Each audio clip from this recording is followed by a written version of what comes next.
वाढत्या शहरीकरणामुळे तळी, ओढे, नाले, विहिरी, पाणवठे अशा अनेक नैसर्गिक जलस्रोतांवर मोठ्या प्रमाणात बांधकामं करून अतिक्रमण होतंय।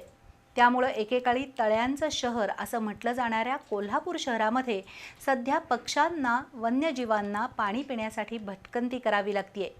ही बाब लक्षात घेऊन वृक्षप्रेमी ऑर्गनायझेशनच्या वतीनं राजाराम कॉलेज टेकडीवर पक्ष्यांसाठी कृत्रिम पाणवठे तयार केले आहेत।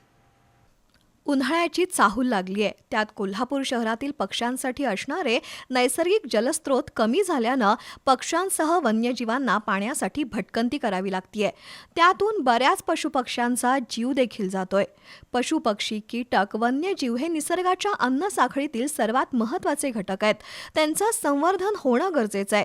त्याच अनुषंगानं कोल्हापुरातील वृक्षप्रेमी वेलफेअर ऑर्गनायझेशन आणि राजाराम टेकडी संवर्धन सदस्य यांच्या वतीनं कृत्रिमरित्या पक्षी तीर्थ पाणवठे तयार करण्यात आलेत।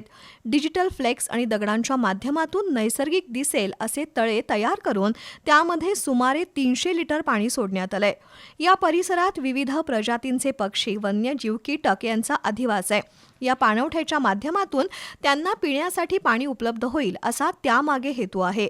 तसंच गोळीबार मैदान, गव्हर्नमेंट पॉलिटेक्निकल कॉलेज, हरिओम नगर, शेंडा पार्क, टेमलाईवाडी टेकडी या ठिकाणी असेच पाणवठे तयार करण्याचा मानस वृक्षप्रेमी संस्थेचे अध्यक्ष अमोल बुढे यांनी व्यक्त केला।